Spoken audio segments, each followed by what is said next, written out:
नमस्कार सभी साथियों को स्वागत करता हूँ सभी का इस यूट्यूब चैनल पर जिसका नाम है स्टडी विद पीएन लोधा। साथियों, मनोविज्ञान का पेपर नंबर 41 आज आपके लिए लेकर आया हूँ।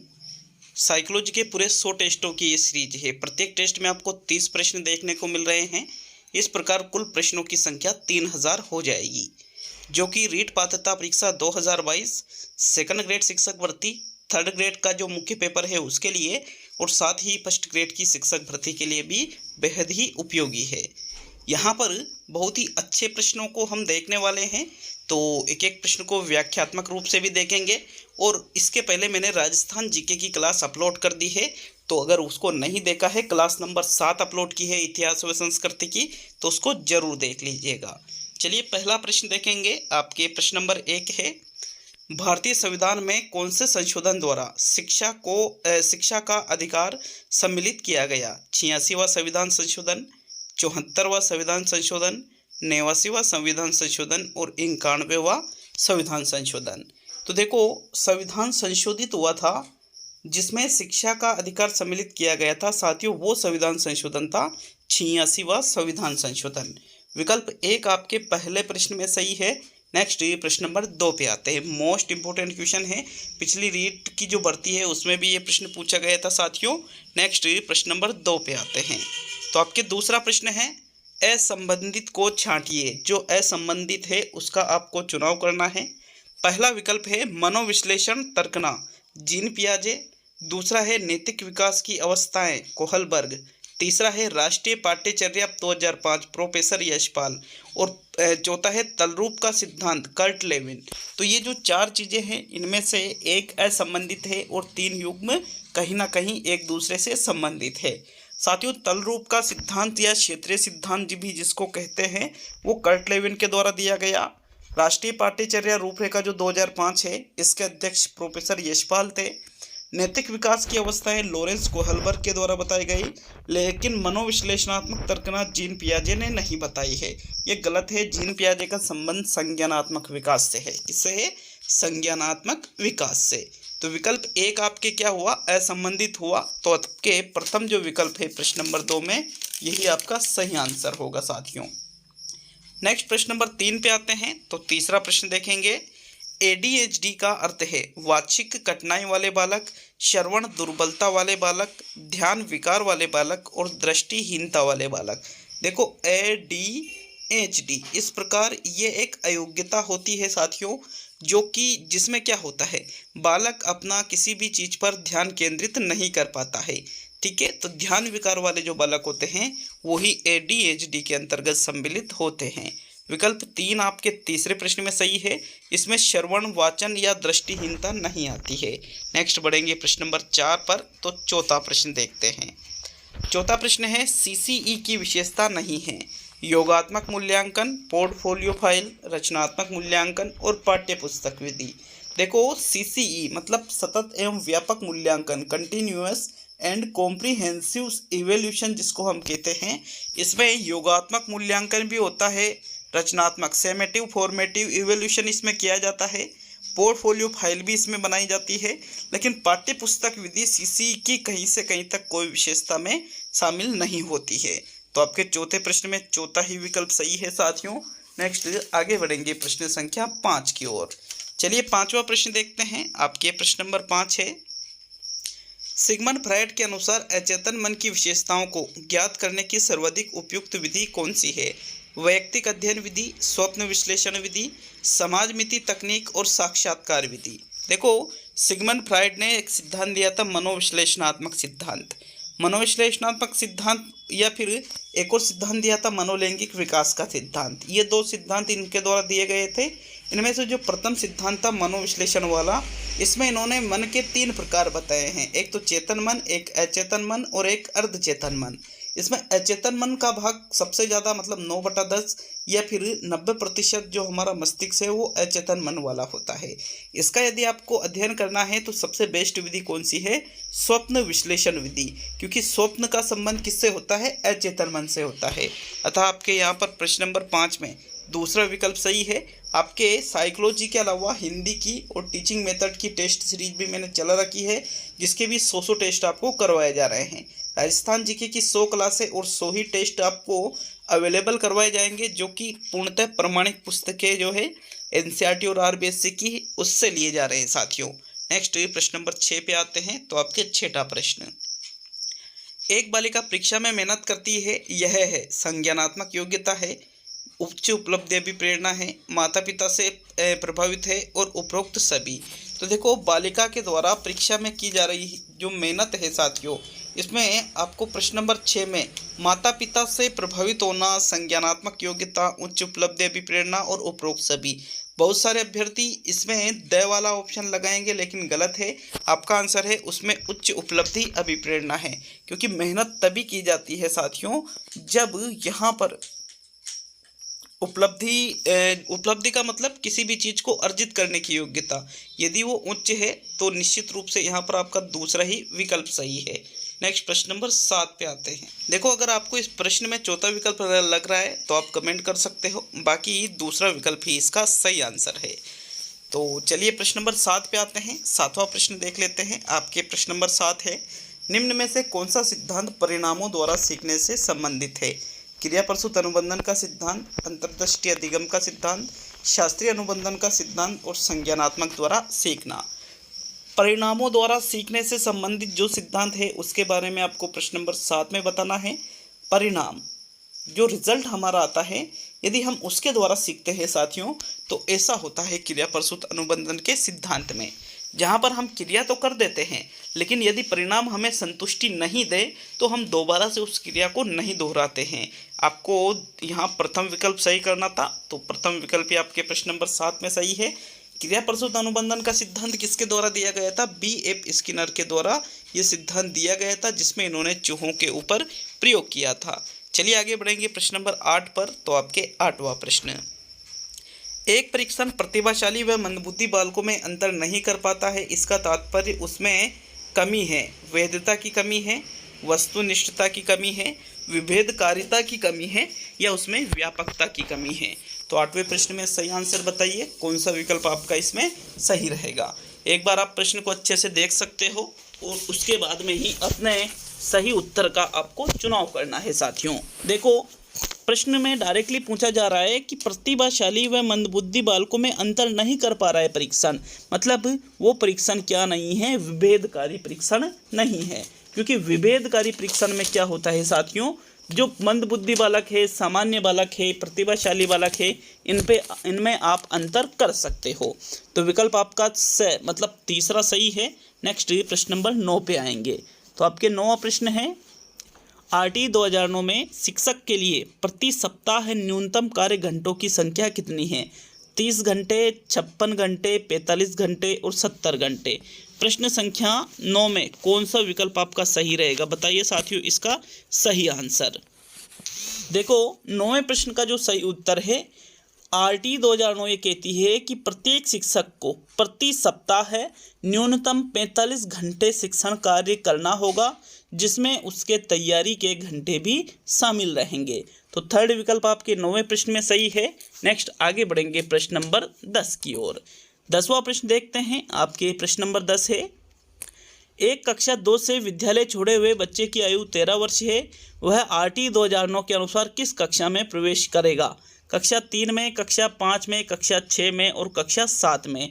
देखो, RT साथियों, बालक जब 6 से 7 वर्ष के बीच में होता है तो कक्षा 1 में, 7 से 8 के बीच में होता है तो कक्षा 2 में, 8 से 9 के बीच में होता है तो कक्षा 3 में, 9 से 10 के बीच में होता है तो कक्षा 4 में, 10 से 11 के बीच में होता है तो कक्षा 5 में, 11 से 12 के बीच में होता है कक्षा 6 में, और 12 से 13 के बीच में यदि होता है साथियों तो वो कक्षा 7 में प्रवेश करेगा। तो चौथा विकल्प आपके प्रश्न संख्या 10 में सही है। नेक्स्ट प्रश्न नंबर 11 पे आते हैं। 11वां प्रश्न देखेंगे। आपके प्रश्न नंबर 11 है, मीनू हर पाठ को जल्दी सीख लेती है जबकि शीना ज़्यादा समय लेती है। यह रुचि में विभिन्नता है, यह सीखने की गति में विभिन्नता है, यह गामक विभिन्नता है, यह विचारों में विभिन्नता है। देखो, 2 लड़कियां हैं जिसमें एक का नाम है मीनू और एक का नाम है शीना। मीनू हर पार्ट को जल्दी सीख रही है, शीना ज़्यादा समय ले रही है। तो ये रुचियाँ, गामा या विचार नहीं है, बल्कि सीखने की गति में भिन्नता है साथियों, क्योंकि व्यक्तिगत विभिन्नता हर जगह पाई जाती है और यहाँ पर भी व्यक्तिगत विभिन्नता के कारण ऐसा हो रहा है। अतः 11वें प्रश्न में आपके दूसरा विकल्प बिल्कुल सही है।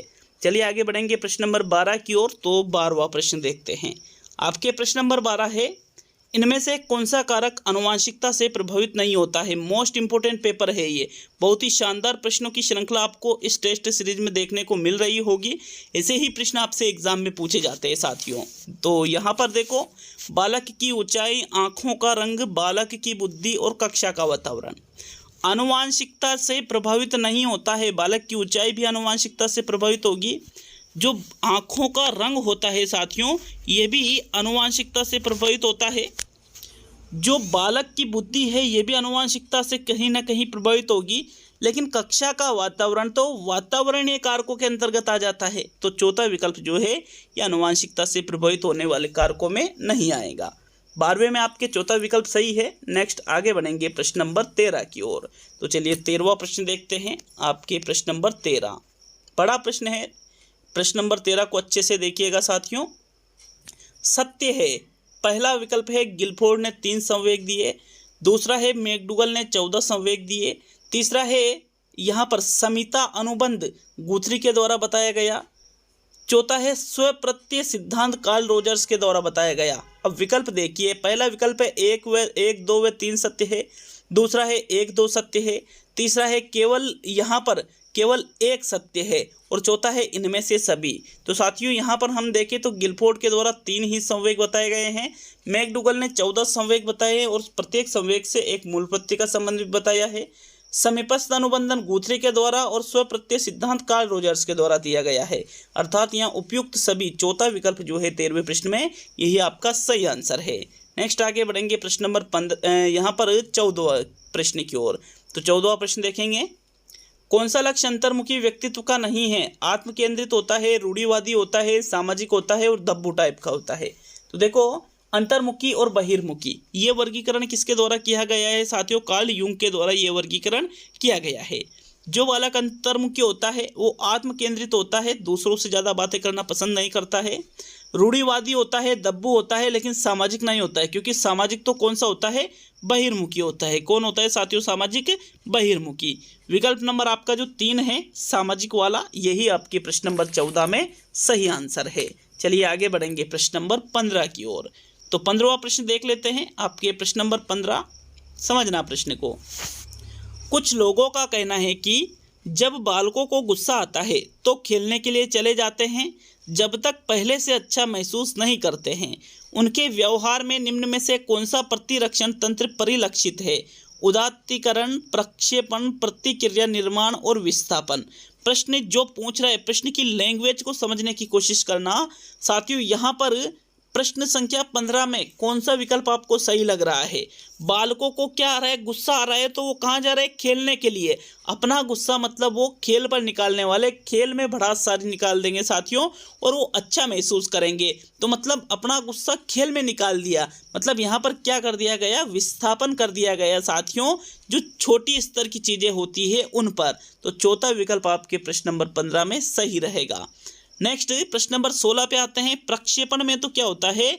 जो खुद की कमी या जो दोष होते हैं उनका आरोप दूसरों पर ढकेल दिया जाता है, दूसरों पर आरोप लगाया जाता है प्रक्षेपण में। चलिए नेक्स्ट प्रश्न नंबर 16 पे आते हैं। तो आपके 16वां प्रश्न देखेंगे। आपके 16वां प्रश्न है, एक विद्यार्थी अपने समकक्ष विद्यार्थी व्यक्तियों के समूह के प्रति आक्रामक व्यवहार करता है, विद्यालय के मानदंडों को नहीं मानता है। इस विद्यार्थी को जिस सहायता की आवश्यकता है वह है मनोगत्यात्मक क्षेत्र में उसे सहायता की आवश्यकता है, भावात्मक क्षेत्र में उसे सहायता की आवश्यकता है, उच्च स्तरीय चिंतन कौशल में या संज्ञानात्मक क्षेत्र में। तो प्रश्न नंबर 16 को अच्छे से देख लीजिएगा और देखने के बाद में ही अपने सही उत्तर का चुनाव कीजिएगा साथियों। 16वें प्रश्न में पहला, दूसरा, तीसरा या चौथा कौन सा विकल्प आपके सही रहेगा? छात्र क्या कह रहा है? समूह के प्रति आक्रामक व्यवहार कर रहा है, मानदंडों को नहीं मान रहा है विद्यालय के। तो साथियों से मनोगत्यात्मक क्षेत्र में तो आवश्यकता नहीं है, बल्कि उसे भावात्मक क्षेत्र में आवश्यकता है। मतलब वो भावात्मक रूप से संतुलित नहीं है, इसलिए ऐसा व्यवहार कर रहा है। 16वें प्रश्न में आपके दूसरा विकल्प बिल्कुल सही है साथियों। नेक्स्ट आगे बढ़ेंगे प्रश्न नंबर 17 की ओर। तो 17वां प्रश्न देखेंगे। प्रश्न नंबर 17 है, एक विशिष्ट अधिगम अनुभव प्रदान करने के पश्चात अधिगम किस स्तर तक हुआ है यह मापने हेतु निम्न में से कौन सा परीक्षण उपयुक्त है? अभिवृत्ति परीक्षण, निदानात्मक परीक्षण, उपलब्धि परीक्षण और परीक्षण एवं पुनः परीक्षण। तो 17वें प्रश्न में कौन सा विकल्प आपका सही है? एक बार अच्छे से प्रश्न को पढ़ लीजिए साथियों और उसके बाद में ही अपने सही उत्तर का चुनाव कीजिएगा। तो देखो प्रश्न नंबर 17 का सही आंसर, अनुभव प्रदान कर दिया आपने, विशिष्ट अधिगम अनुभव प्रदान कर दिया और आप क्या चेक करना चाहते हो उसके बाद में कि अधिगम किस स्तर तक हुआ है। तो उसके लिए हम अभिवृत्ति निदान या परीक्षण नहीं करेंगे बल्कि उपलब्धि परीक्षण करेंगे। उपलब्धि परीक्षण में यही तो देखा जाता है कि बच्चों ने क्या सीखा है। तो तीसरा विकल्प आपके प्रश्न नंबर 17 में सही है। नेक्स्ट आगे बढ़ेंगे प्रश्न नंबर 18 की ओर। तो 18वां प्रश्न देख लेते हैं। ये देखो, निम्नलिखित में से कौन सा मुख्य रूप से अनुदेशन के निर्मितवाद उपागम का तत्व नहीं है? पहला विकल्प चुनौतीपूर्ण अधिगम वातावरण तथा सुनिश्चित लक्ष्य। दूसरा विकल्प अध्यापकों के प्रस्तुतिकरण हेतु विषय वस्तु का स्पष्ट संगठन। तीसरा है विद्यार्थी केंद्रित अनुदेशन और चौथा है सामाजिक समझौता तथा साझी जिम्मेदारी।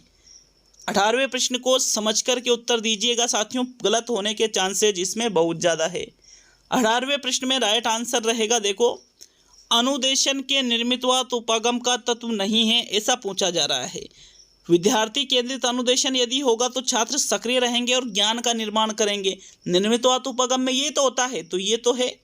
सामाजिक समझौता तथा साझी जिम्मेदारी उठाएंगे, उसमें भी खुद ही कार्य करके सीखेंगे, ये भी है। चुनौतीपूर्ण अधिगम वातावरण और सुनिश्चित लक्ष्य, ये भी यहाँ पर निर्मितवाद उपागम के अनुदेशन के अंतर्गत आ जाता है। लेकिन यह जो दूसरा विकल्प कह रहे हैं अध्यापकों के प्रस्तुतिकरण हेतु विषय वस्तु का स्पष्ट संगठन, अध्यापक यदि प्रस्तुतिकरण करेंगे तो छात्र उस चीज को सुनेगा, मतलब छात्र सक्रिय रहकर ज्ञान का निर्माण नहीं करेगा।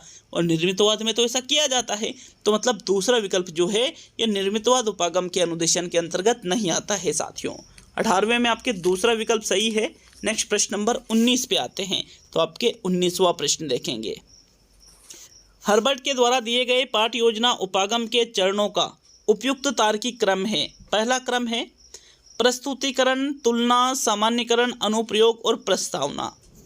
दूसरा विकल्प है प्रस्तुतिकरण, सामान्यकरण और अनुप्रयोग। तीसरा विकल्प है प्रस्तावना, प्रस्तुतिकरण, तुलना, सामान्यकरण और अनुप्रयोग। और चौथा विकल्प है सामान्यकरण, तुलना, प्रस्तुतिकरण, अनुप्रयोग और प्रस्तावना। तो जो हर्बर्ट की पंचपदी थी साथियों, उसमें जो 5 पद है उनका सही क्रम आपसे पूछा जा रहा है। तो हर्बर्ट की पंचपदी में सबसे पहले प्रस्तावना की जाती है। क्या की जाती है? प्रस्तावना। पहले प्रस्तुतिकरण नहीं करेंगे, ना ही सामान्यकरण करेंगे, बल्कि पहले क्या करेंगे? प्रस्तावना करेंगे, फिर प्रस्तुतिकरण करेंगे, फिर तुलना की जाएगी, फिर सामान्यकरण किया जाएगा और फिर अनुप्रयोग किया जाएगा। तो इस प्रकार आपके तीसरा विकल्प 19वें प्रश्न में सही है। नेक्स्ट आगे बढ़ेंगे साथियों प्रश्न संख्या 20 की ओर। तो चलिए 20वां प्रश्न देखेंगे, आपके प्रश्न नंबर 20। 20वां प्रश्न है, निम्नलिखित में से कौन सी तार्किकता का उपयोग वाणिज्य विषय में तार्किक निष्कर्षों को बताने में किशोर अपनी क्षमता को विकसित करने हेतु करते हैं? आगमन तार्किकता, संबंधित तार्किकता, निगमन तार्किकता और अमूर्त तार्किकता।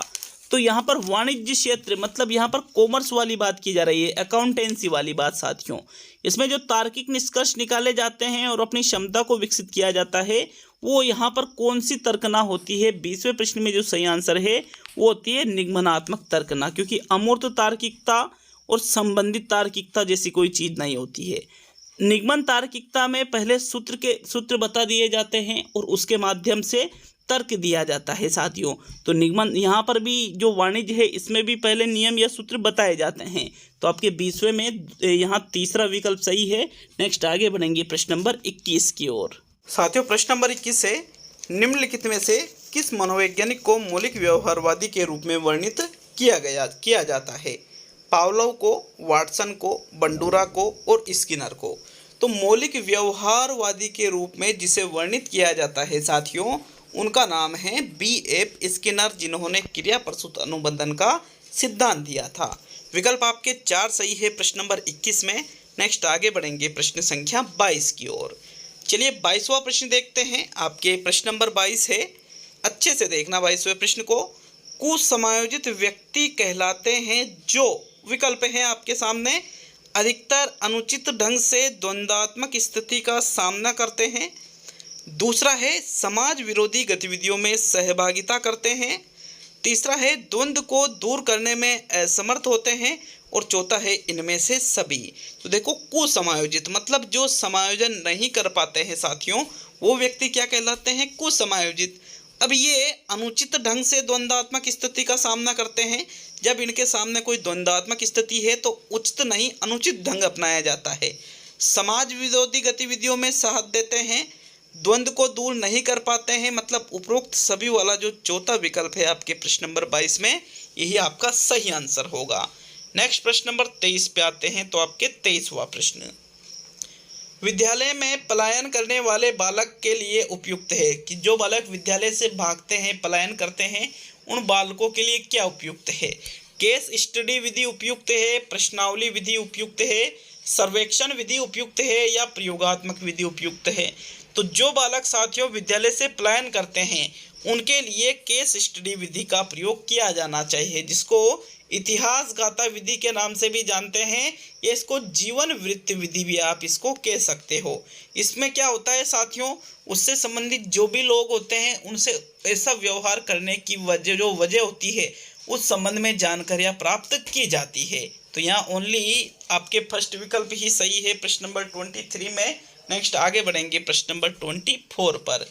24वां प्रश्न देखेंगे, बच्चे में संवेगात्मक संघर्ष उत्पन्न होता है बहुत अधिक क्रोध आने से, बहुत अधिक पीड़ा होने से, बहुत अधिक भय लगने से, या बहुत अधिक उत्तेजना होने से। तो संवेगात्मक संघर्ष साथियों, संवेगात्मक संघर्ष बालक में पीड़ा से या उत्तेजना से या भय से नहीं, बल्कि जब उसे बहुत अधिक क्रोध आता है तब उसके अंदर संवेगात्मक संघर्ष उत्पन्न होता है। विकल्प एक आपके 24वें प्रश्न में सही है। टारगेट होना चाहिए 25 प्रश्न सही करने का 30 में से। 30 में से 25 सही कर दिए मतलब बहुत शानदार तरीके से आप साइकोलॉजी जानते हो साथियों। तो चलिए 25वां प्रश्न देखते हैं। एक अध्यापक श्रव्य दृश्य शिक्षण सामग्री के प्रयोग से अपने अध्यापन को सरल बनाता है, अपने अध्यापन को कठिन बनाता है, अपने अध्यापन को मनोरंजक बनाता है, या अपने अध्यापन को रोचक बनाता है। तो देखो 25वें प्रश्न का जो सही आंसर है, यहाँ पर अध्यापक के द्वारा श्रव्य दृश्य सामग्री का प्रयोग किया जा रहा है। कठिन बनाने के लिए नहीं किया जाता है, ना ही मनोरंजक बनाने के लिए। अब आपके सामने एक तो सरल बनाने के लिए और एक रोचक बनाने के लिए, ये दो विकल्प है साथियों। तो इन दोनों में जो बेस्ट आंसर है वो रहेगा अध्यापक के द्वारा दृश्य श्रव्य शिक्षण सामग्री का प्रयोग से क्या होता है, उसका अध्यापन रोचक बनता है, बालकों की उसमें रुचि बढ़ती है। चौथा विकल्प आपके 25 में सही है। नेक्स्ट आगे बढ़ेंगे प्रश्न नंबर 26 पर। तो आपके 26वां प्रश्न देखते हैं। प्रश्न नंबर 26वां प्रश्न है साथियों, पूजा बोर्ड की परीक्षा के लिए कठिन परिश्रम कर रही है।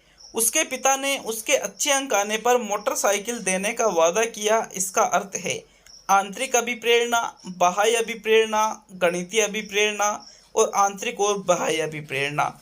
तो भाई देखो कठिन परिश्रम किसके द्वारा किया जा रहा है? पूजा के द्वारा। किस लिए? बोर्ड परीक्षा में अच्छे अंकों से पास होने के लिए।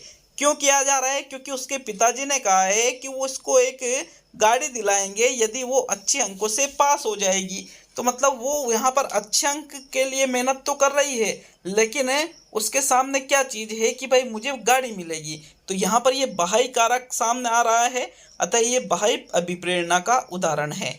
दूसरा विकल्प आपके 26 में सही है साथियों। नेक्स्ट प्रश्न नंबर 27 पे आते हैं। तो 27वां प्रश्न, कौन सा सीखने के लिए महत्वपूर्ण है? अनुकरण, अर्थ निर्माण, अनुबंधन और रटकर याद करना लिखा था मैंने। तो सीखने के लिए सबसे कम महत्वपूर्ण यहाँ पर दिए गए विकल्पों में से तो रटकर याद करना है। तो इसको तो हम बिल्कुल ही एक तरफ रख देते हैं, क्योंकि आपका आंसर ये हो ही नहीं पाएगा। तो साथियों पहला, दूसरा या तीसरा, इनमें से आपका एक आंसर है। तो बताओ भाई कौन सा विकल्प आपका इसमें सही रहेगा? देखो अनुकरण, अर्थ निर्माण और अनुबंधन में जो सही आंसर है अर्थ निर्माण सबसे बेस्ट आंसर है साथियों, क्योंकि सीखना का मतलब क्या होता है, अर्थ का निर्माण करना, खुद ही ज्ञान की संरचना का निर्माण करना। अतः दूसरा विकल्प आपके 27 में सही है। नेक्स्ट आगे बढ़ेंगे साथियों प्रश्न नंबर 28 पर। 28वां प्रश्न देखेंगे। एनसीएफ 2005 के अनुसार गणित शिक्षण होना चाहिए शिक्षक केंद्रित, कक्षा कक्ष केंद्रित, पाठ्य पुस्तक केंद्रित, और यहाँ चौथा जो गलत विकल्प है इसको हम सही कर देते हैं छात्र केंद्रित। ठीक है, छात्र केंद्रित। तो 28वें प्रश्न में ये जो चौथा विकल्प है इसको ध्यान में रखते हुए आपको आंसर देना है। गणित शिक्षण कैसा होना चाहिए, अध्यापक केंद्रित या फिर शिक्षण केंद्रित या कक्षा कक्ष केंद्रित या छात्र केंद्रित। साथियों राइट आंसर है छात्र केंद्रित होना चाहिए। मतलब जो चीज़ें हम बच्चों को पढ़ा रहे हैं वो उसको केंद्र में ध्यान रखकर बनी होनी चाहिए। तो छात्र केंद्रित इसका सही आंसर रहेगा 28 का। अब आज का सेकंड लास्ट मतलब 29वां प्रश्न देख लेते हैं। तो आपके प्रश्न नंबर 29 है, उपचारात्मक शिक्षण की सफलता निर्भर करती है समय व अवधि पर निर्भर करती है, उपचारात्मक शिक्षण सामग्री पर निर्भर करती है, भाषिक नियमों के ज्ञान पर निर्भर करती है, और समस्याओं के कारणों की सही पहचान पर निर्भर करती है। तो साथियों हम निदान के बाद में क्या करते हैं, उपचार, उनमें जो कमियां रह जाती है बालकों में उनको दूर करने के लिए उपचारात्मक शिक्षण कराया जाता है। तो ये जो सफल होना है या सफल नहीं होना है, इसमें सबसे इम्पोर्टेंट बात है कि हम समस्याओं के कारणों की यदि सही से पहचान कर पाएंगे तो उपचारात्मक शिक्षण भी सफल निश्चित रूप से होगा। चौथा विकल्प 29वें प्रश्न में सही है। अब आज का अंतिम और 30वां प्रश्न है। लेकिन वीडियो अच्छा लगे तो इसको दबाकर लाइक शेयर करिएगा साथियों, और चैनल पर नए हो तो सब्सक्राइब जरूर करिएगा चैनल को। कमेंट करके बताइए 30 में से कितने प्रश्न सही हो रहे हैं, और इसके पहले के जो हमने 40 टेस्ट हल कर रहे हैं, लास्ट में यहाँ एंड स्क्रीन लगा दूंगा 40 टेस्ट, वहाँ से आप देख सकते हो साथियों। तो चलिए अंतिम और 30वां प्रश्न देख लेते हैं। किसी प्रश्न में कोई त्रुटि हो तो आप कमेंट करके हमें बता सकते हो ताकि अपेक्षित संशोधन उसमें किया जा सके। आरटी 2009 की कौन सी धारा के अंतर्गत निजी ट्यूशन पर प्रतिबंध रहेगा उल्लेखित है, धारा 28 में, धारा 26 में, धारा 31 में और धारा 21 में। देखो आरटी 2009 में एक धारा है साथियों जिसमें ये बताया गया है कि अध्यापक के द्वारा निजी जो ट्यूशन है वो नहीं करवाया जाएगा। तो ऐसा जिस धारा में है साथियों वो धारा है धारा नंबर 28। आपके प्रथम विकल्प प्रश्न नंबर 30 में सही है। तो ये वीडियो कंप्लीट हुआ। मिलते हैं अगले वीडियो में। बहुत बहुत धन्यवाद, आपने वीडियो को पूरा देखा साथियों। और इसी तरह के वीडियो पाने के लिए चैनल को सब्सक्राइब जरूर करिए, बेल आइकन ऑन करिए ताकि प्रत्येक वीडियो का नोटिफिकेशन आप तक आ सके।